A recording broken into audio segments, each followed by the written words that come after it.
Hello, beautiful women, and welcome to another Sistership Circle inspiration call.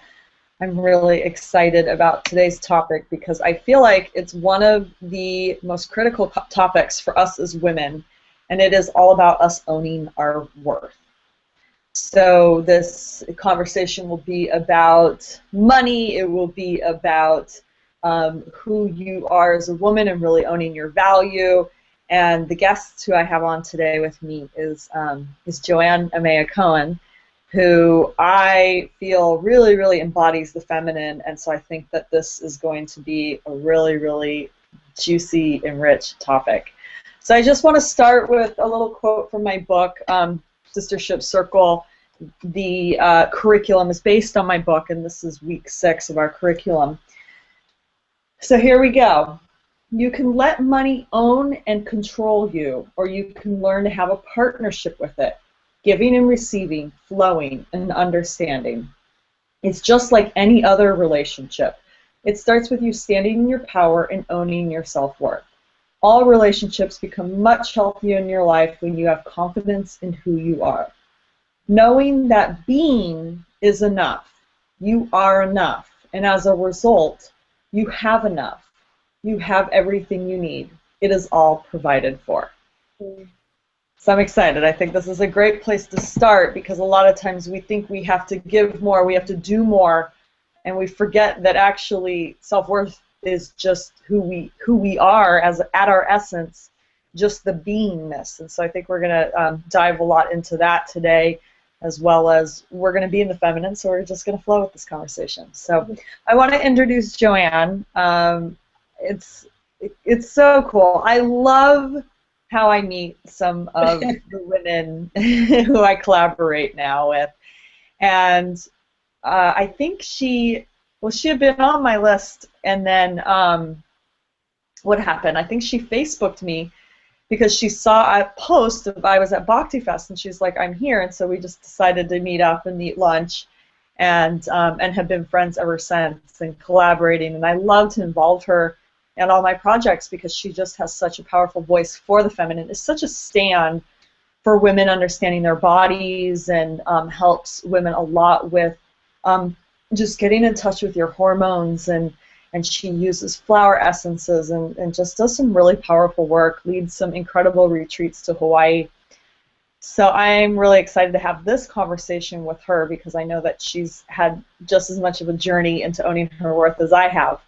And so welcome, Joanne. I'm really excited we get to talk about this today. Oh, thank you. Thank you. I was just remembering that moment when I saw you on Facebook and you're like, I'm at Bhakti Fest and I'm having so much fun. And I thought, oh my gosh, I want to meet this woman. And you were just so kind and generous and like, I'm about to eat lunch. Why don't you come? And it was just so beautiful. And so it's so nice to get to sit here now and talk more deeply and share our journeys. Now, when this is where I want to start, is I sent out an email to you and I said, of these topics, which one do you really resonate with? And I think this was the one that I think, of course, you said, I don't know, I think this was the first one that you picked. So what about this topic gets you completely juiced up and really passionate and wanted to share on this call with me today? Yeah, well, I think there were a couple that jumped out at me, but when we had interviewed for your Sisterhood virtual program, I had talked about sisterhood. So I thought, well, I'm not going to talk about sisterhood again. I could do that all the time. And self-worth to me just feels like just such a pivotal, yummy, intense, beautiful, challenging place for so many of us.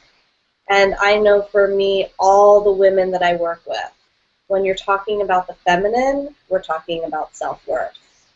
And self-worth is how we create boundaries, how we love ourselves, how we nurture ourselves. It's such this vast conversation that I feel really passionate about because obviously I've had my own journey of moving through the darkness to get to know my own value and my own worth and how I want to project that out into the world. And also just holding space for women and hearing the same stories, you know, of the self-judgment, the self-deprecation, the self-hatred, that all influences how we view our worthiness in the world.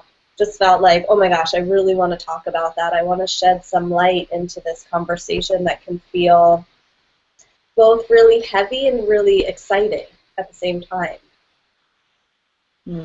I love that. And can you share a little bit about your own journey with owning your worth? Yeah.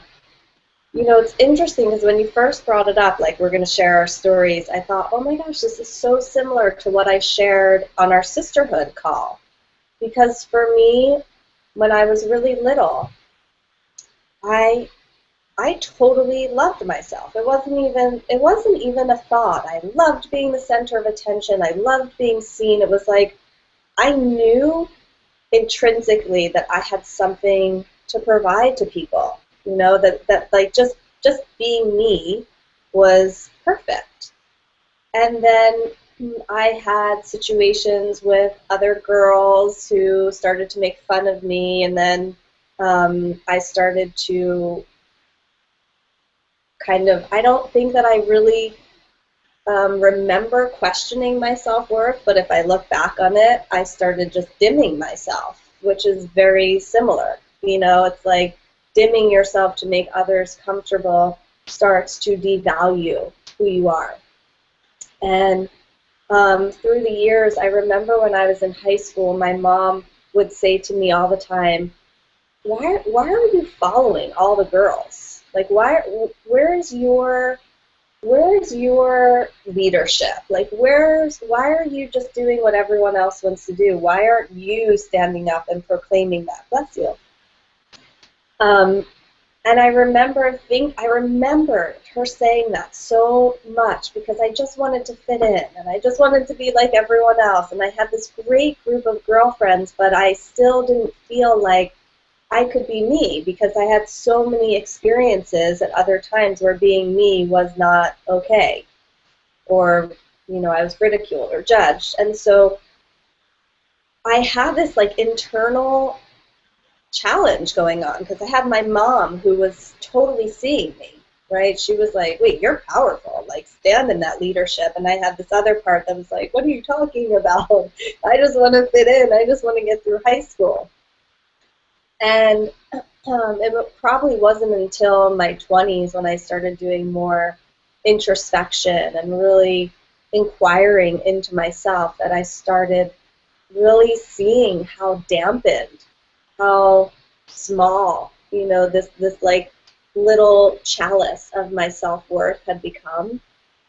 And for me, I started using flower essences. It's been my biggest tool of how do I really heal these places inside that have been so hurt, that have really repressed my self-worth, my ability to receive, my deservability. They're all kind of like one and the same. And in my process, you know, what I've really learned is so much as women is in our second chakra. You know, it's like we have all of our reproductive organs there. It's the place of our self-worth. It's the place of our deservability, our receptivity. It's like this massive storehouse of woman. And it's also the storehouse of our trauma. And so for me, I had to really explore who I was as a woman for me to really start to get this piece of my self-worth. So like I was saying before, like really setting healthy and appropriate boundaries, really knowing that I can receive as much as I give, really healing, you know, many issues with my parents, you know, my mother, my father, and all of these things that sit in our second chakra. I had to really, betrayals, trust, like all these things contribute to our self-worth. And so that was the journey I had to go on, and it was not always easy, for sure. Like facing betrayals and trauma and regaining trust and regaining my own power to create boundaries was definitely a spiritual quest. But in the end, it filled that chalice that was so depleted and allowed me to really gain and gather that momentum for me to have more worthiness in myself, for me to really know, as you were saying in your book, that like everything's available to me. It's just my mind that gets in the way. It's just past imprints of what's happened that gets in the way. But truthfully, it's here. So there's been lots of little tiny, experiences over the way that have accumulated, but overall it has been this incredible reclamation of my self-worth. Mm. Mm. I'm so glad that you brought up that whole piece around that the second chakra is so related to our self-worth. And last week we talked about expressing your orgasm, and we talked about your sexuality as a woman and your sensuality and receiving pleasure.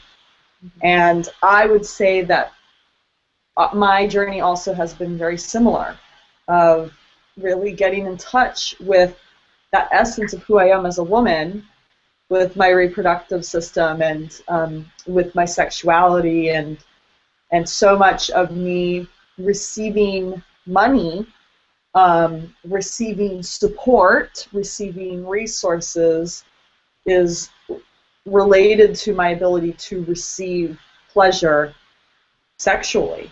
And not even just sexually, but like sensually, of like really allowing myself to be in what I was calling like a year ago indulgence. It was like, where do I hold myself back and like almost starve myself from those things that I might want to indulge in, and that would feel like an indulgence, like, taking a bath or staying in bed too long or something like that.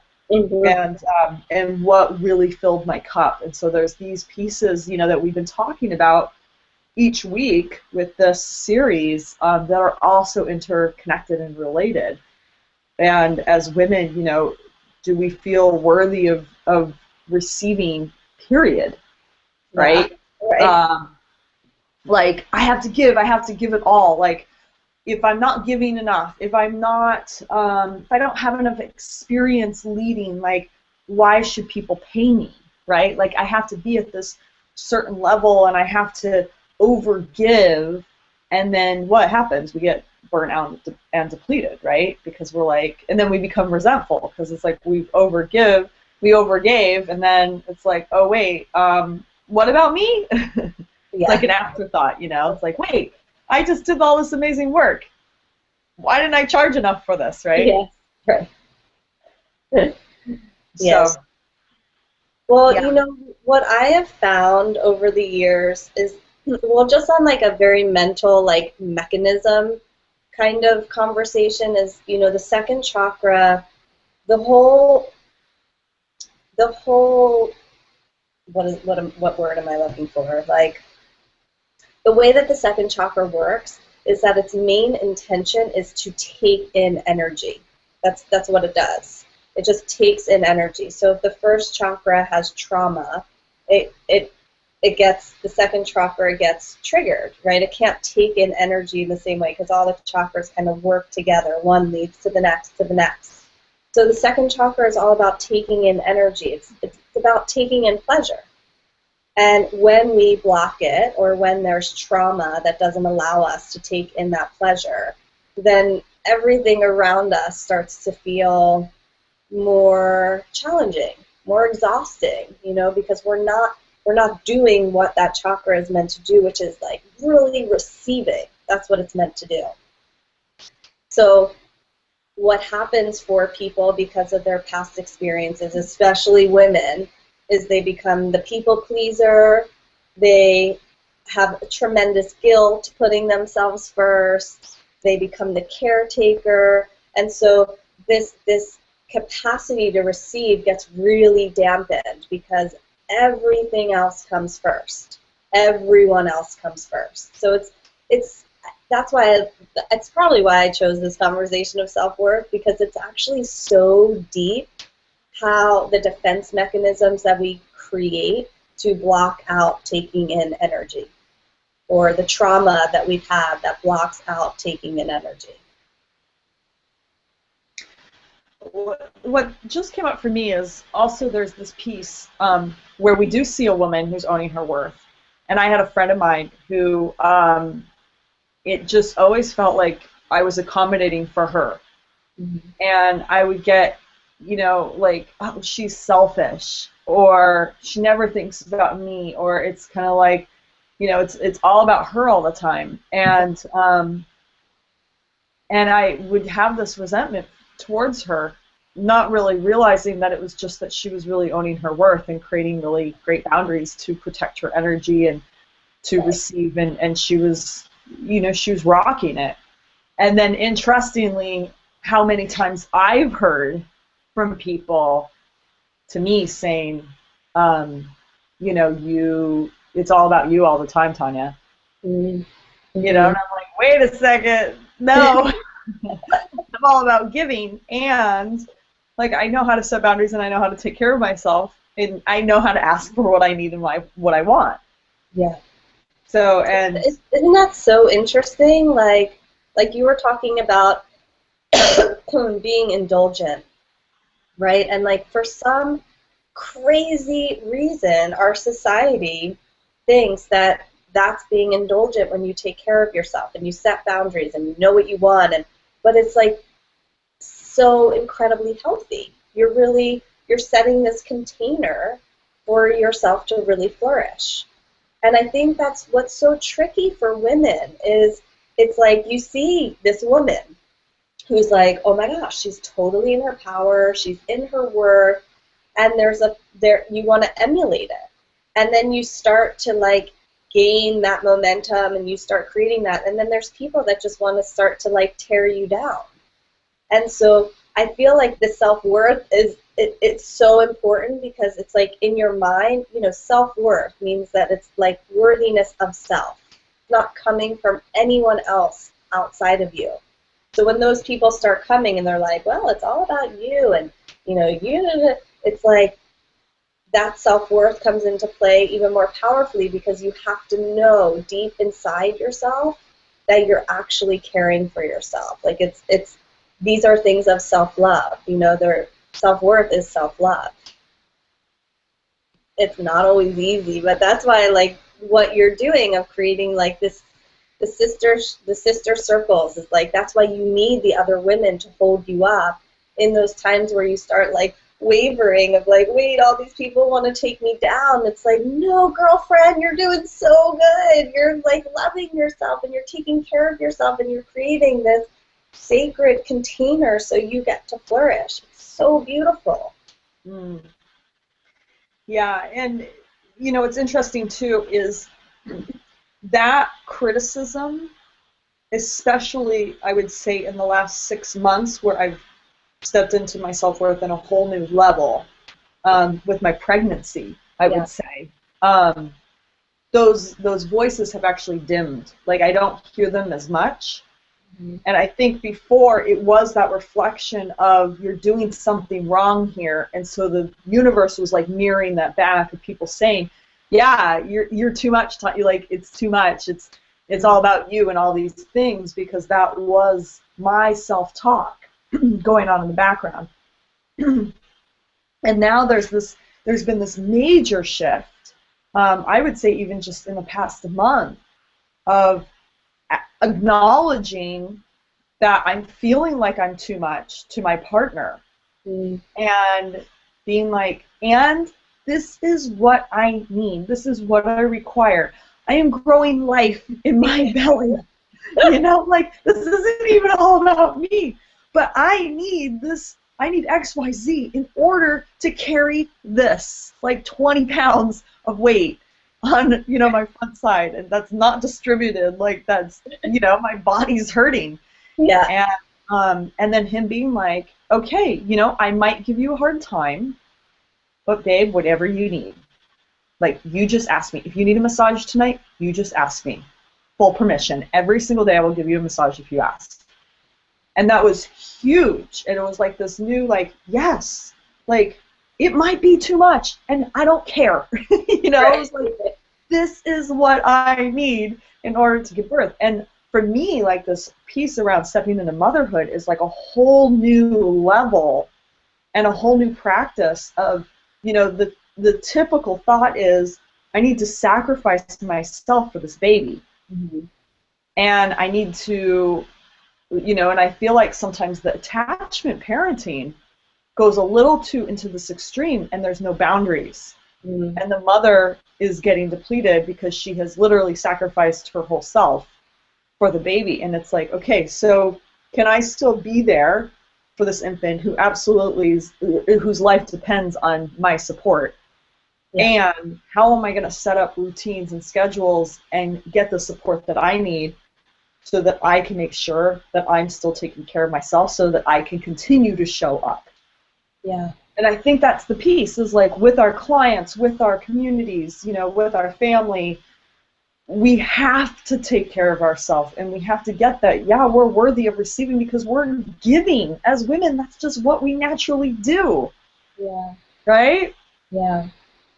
I mean, it's so beautiful, Tanya, because, so Tanya knows, but for those of you who don't, I was a birth doula for 8 years and a midwife assistant, and, you know, I was really in the realm of birth, and I tend to look at life through the lens of pregnancy, labor, and birth. It's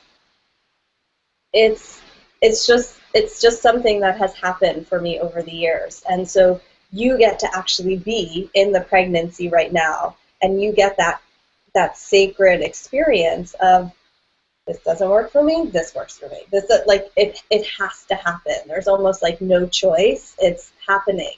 And pregnancy and labor and birth and postpartum are the most contained experience of woman. You know, it's like you get to know every aspect of yourself in that. Whereas for other women, you have years and years and years to get to know those. But this is like, you go through everything very quickly in this experience. And this thing that you're talking about of needs, I think, is so critical. As women, we have learned to put our needs either last, or we don't even take the time to figure out what our needs are. It's like it's so not a priority. And this conversation of self-worth just brings it back that your needs are important. Your needs are important. Your needs are important. Express them out into the world. Express them out into the world, and then receive them. And I know for me, it has been one of the most challenging aspects of self-worth, is knowing that my needs are important and receiving. And I grew up with, my parents were divorced, so I grew up with my mom, who was a workaholic. And I learned, you don't depend on anyone. You bust your butt, you take care of business, you make your own money, and that was really powerful. Like, I was like, I'm totally doing that, you know? And I remember when I met my partner, who I'm with right now, I remember we walked out of the co-op, and we had bags of groceries, right? And I remember just picking up all the bags of groceries, and he said, "Let me carry them." And I was like, What are you talking about? I'm strong and powerful. Like, I don't need you to carry my bags. And he said, "No, I need to carry your bags." And it was like this moment of realizing, oh my gosh, no one's ever asked me if I need my bags carried. Like, that need, I didn't even know it was a need. It was just so bypassed all the time, of being taken care of, to be able to receive something so tiny, right? Like a bag being carried, is like, to me, it feels like the first step in all of us receiving wild, big dreams and visions. And we just start really little. So if, like, we're talking about being able to receive, like you with your needs and the massage, me with my grocery bags, it's like, it's such a beautiful moment of realizing where you might be cut off from receiving, and how you want to then move forward so that you can receive. And receiving, to me, I know I wrote this as my quote, like, receiving to me is the reflection of your self-worth. And the more that we can receive, the more our self-worth grows. And so, I don't know, I could talk about that whole conversation forever, because I think so many women struggle with receiving, and I completely get it. Completely get it. I've had my experiences of receiving, but now that I've gone through and I can receive and I don't feel guilty about receiving, it really allows me to just like lean back and be like, oh yeah, this is good, and I deserve this. I deserve this. Yeah, so I want to transition here about talking about money specifically, and this is such a great place for us to make that transition around feeling worthy and deserving of receiving money, because I think this is a huge thing, especially for us women who are here to make a difference. It's like this, I gotta give it all away, and there's people who need this, and who cares about, getting paid for it. It's more of, there's something that, it's like we value the, there's another exchange that's happening of like, I'm making a difference for someone, right? Mm-hmm. However, this piece around money, and here's the thing that has really been coming through of like my next edge with money. Mm-hmm. That's so related here is I have no problem ever making money. And I know a lot of women, they have problem asking for money in the first place, right? So that's a whole different issue. But there's this piece that that has kept coming up, and I finally have just taken it on head on, and that is paying myself first. So, my business can be making more and more money, but it's like, okay, well, what am I actually taking home? Mm-hmm. And the shift happened. I've been reading Tony Robbins' new book, Master the Game. Yeah. Are you reading it? I haven't, but I keep hearing amazing things about it. So good.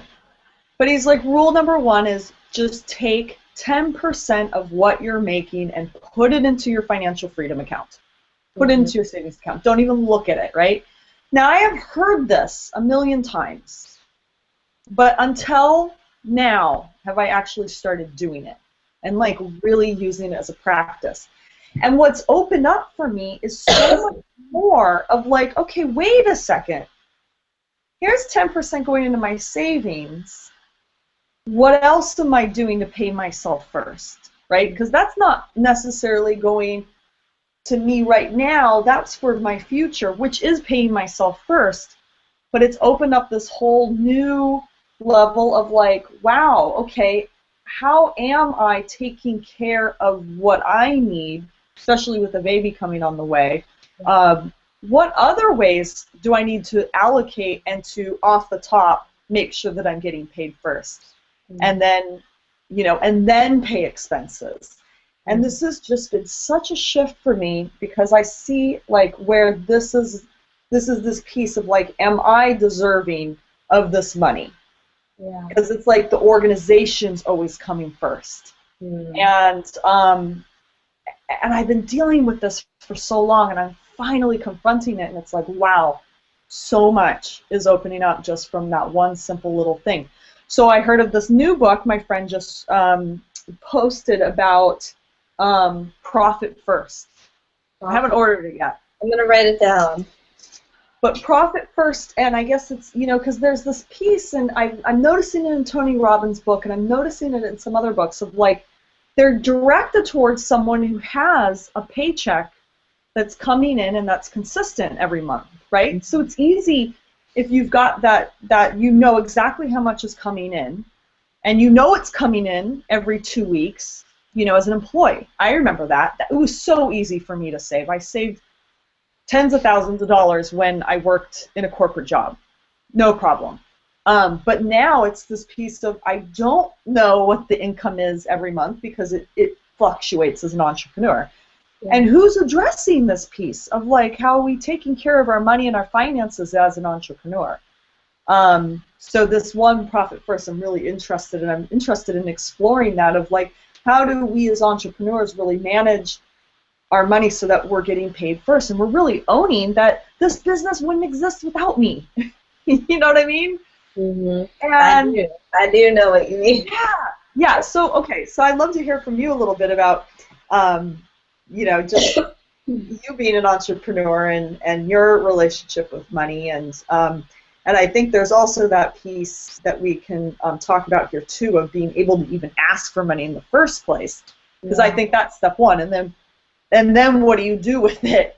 How are you actually taking care of it? There's like being able to ask for it and then being able to manage it are the two pieces, and I would find most women I'm seeing who are starting off as entrepreneurs struggle with the ask for it first, and so they just have no income coming in. I mean, I see this all over the place, especially in our industry of women who are heart-centered, entrepreneurs making a difference.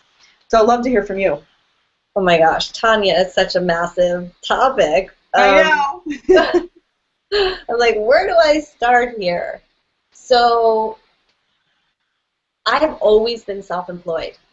I've never had a 9-to-5 job, so I don't really know any different. And like I said, my mom was self-employed, so there's this sense of like, I've always known that if I'm choosing that path, I have to make everything happen for that. That being said, I became an entrepreneur, let's say I was 24, and I was an herbalist and a flower essence therapist. Like, I didn't know the first thing about business, marketing, money. Like, no one ever taught me that. And just like what you were saying, there was a part of me that felt like, this is my gift. I have to just give it. I can't, who am I to charge that? And I would give sessions for free. I would meet someone and be like, oh my gosh, let me make you a flower essence formula. I know you really need it. And, I just, like, I've given away so much, which is, for me, one of actually my core desired feelings is generosity. Like, I love being generous. And so how do I balance it in a way that I'm being generous and super giving and also retaining my worth and my value and what I'm giving to the world? And so it's really been a journey. I've always charged money, but I have gone through so many stages of like charging nothing and slowly, charging nothing, meaning a very small amount, to really increasing. The more confident I got, the more I would increase it. Sometimes I would increase it like week to week, just because I had to like step in and embody that value in myself.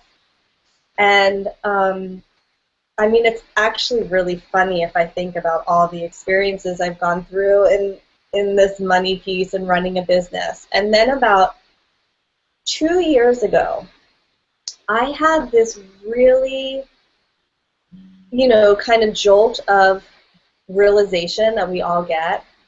And I realized that I had been gifted this incredible business. Not like it had been just handed to me, but I had worked really hard to create this business. And by me not charging what I thought to be of value, or me not doing certain things like paying myself first, or tracking my receipts, or whatever it was that I was dismissing or ignoring, that I actually was disrespecting this business that I had created. And it was like a holy crap kind of moment, because feeling like I'm disrespecting this thing that has been co-created with me was like so jarring and so intense for me, because I want to respect this path that I'm on. I want to respect these gifts that I've been given. I want to respect these women who are coming forward. I want to respect all the blessings and the abundance that I actually receive every day. And in that moment, when I had that thought of, I'm actually disrespecting this thing, everything changed. Like, my rates increased. I started giving out contracts. I started, like, really that container that we were talking about, so that I could receive and then give, completely changed. And it has been so different in the last 2 years. And even now, I still get lessons. You know, like we had a friend visit who was going through something, and I was like, oh, let me make you a flower essence. And I realized after I made it and after she left that as much as I want to share and give, she didn't actually ask for it. And she's gone out in the world. I have no idea how she's doing. And again, it was like almost this disrespectful way of using this gift I've been given, that I want to give it to those that really want it. And I know how much value it's going to provide to that person. So for me, it's been a lot of both internal insights of my beliefs around money and my deservability, and also really those practical, like you're saying, like setting things up, you know, like all the different authors, right, like, you know, have a date with your receipts. And, you know, I just find that if I want to make money, if I want to change the world, then I have to show up and be just as respectful as I want others to provide to me. So honestly, that's been the most powerful thing in the past couple years, besides all the, like, you know, structural things around money. I'm really hearing reverence, and there's that piece around co-creation, right, and honoring the gift, and also that you're working with the medicine, right? Like the flower essences, you're working, it's like you have a contract with Mother Nature. So there's that reverence. Yeah, I love that you just said that. I actually just this morning completed my 4-month flower essence practitioner certification program. So I've been teaching all this to these women, and it is this deep, like, I'm just the facilitator for this medicine to come through. I'm not doing anything. And so for me to have that gift that's been given to me from the plants, and for them to want this medicine to go out into the world, then I have to hold that really respectful, reverential space. And I love that you said that. I want to write that down. Yeah, it's a sacred contract. It's reverence for the sacred contract that we each have with our gift. Yeah. That ultimately is with Mother Earth. If we're working in the realm of the feminine, same with me. You know, it's sisterhood, but I'm constantly, and this is like the piece of channeling in the High Priestess, is I'm constantly channeling in guidance. Yeah. And I'm just being the conduit and that space holder for the women to come together, and the feminine's working through the circle, working through us. There's a medicine of the circle. Same thing with the flower essences, or if you're doing Reiki or whatever your gift is, you have a sacred contract, and this is the soul purpose, and I think it's so beautiful that you were able to define that as like you have to respect that, and so you have to respect yourself as the conduit, as part of it. It's right. All whole, right? Like there is no separation between you and the medicine. It's all one and the same. It's just like my life. So I was going to say, this is actually what I've really gotten around my daughter coming in, and why it's like there is no, like, I have to give up my work to become a mother, because me being a mother and my daughter coming in and my work in the world, it's all integrated, it's all related, it's all part of the same purpose. For sure. And that was a huge, huge distinction for me to really get, of her coming in this year when I launched my book, when I really, went through my death and rebirth and just this reclaiming of the feminine and all the work that I've been doing. And there's no coincidence that she chose to come in now. And so there's this understanding of like how it's all connected. For sure. It's just so powerful. And it's the same thing with our work of really honoring ourselves as the conduit. I had a huge breakthrough around that, actually out in nature on the trail. And I'm just trying to think of this realization of that I am just the conduit, and so who am I to dim my light? Because it's the light coming through me. So I just need to keep opening and expanding and getting out of the way, or my ego needs to get out of the way so I can just keep expanding and being that, just being that container. Yeah. It's so beautiful. I feel like your daughter's just going to enhance everything that you're already doing, rather than it being like an either or. It's like the enhancement of who you are. Your heart opening that wide is going to make all your work that much juicier and more powerful and more delicious. And yeah, I look forward to seeing how she brings you more forward in the world. Yeah. So we're wrapping up here, but I just want to recap. Can you hear me still? Because there's a gardener blowing. I don't even hear the gardener. Oh, perfect. Okay. So as we're coming to a close here, I just want to recap this piece of with money. It's that number one is being able to receive in the first place, right? Like being able to actually ask for and receive money, because, and here's the piece, is that it's a sacred contract that you have, and you have to respect yourself as part of that energy flow that's happening with that sacred contract. And I would say, even to just interrupt you for a second, if that seems difficult for a woman, to find that respect in herself, then even just using the respect for whatever it is that your gift is, so if it's Reiki, or if it's flower essences, or sister circles, or whatever it is, to know that you respect that tool as powerfully as you do, that needs to come forward. And then maybe with that, your own inner worthiness or respect or deservability will then grow. Yep. And I would even add in a piece around tithing. The more money that you actually bring in, the more you can actually tithe back to source. Yeah. Tithing's been a big thing for people who've had major breakthroughs with money. I've done tithing myself. I give back to the source. I give 10% back. So then the second piece here for women is there's that first piece of like being able to ask and receive money for the work that you're doing. Number two is paying yourself first. Mm-hmm. So the simple act of every dollar coming in, that you take 10%, and you can even automate this and put that into a separate financial freedom account, like your freedom account of this is for my future, this is for me, I'm paying myself first. So I love that idea. I feel like it's so,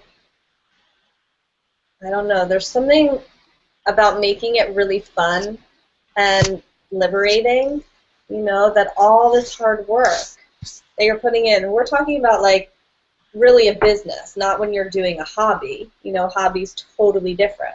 But if this is your business that you're putting out and you're wanting to receive money from so that you can live and, have a baby and have this amazing life and, travel and whatever it is that's juicy for each person, that you have to have these things set up, and you have to go back to your self-worth. So if there's ways in which that's not working for you, it's challenging, it feels like an obstacle, then there's just deeper, darker places, to investigate, and that's beautiful. That's what this journey is all about. We're all doing it. We're all doing it every day. If you're on a journey to freedom, we're all inquiring. So, I don't want any woman to feel like, oh, she's got it together and she doesn't, and I have all this.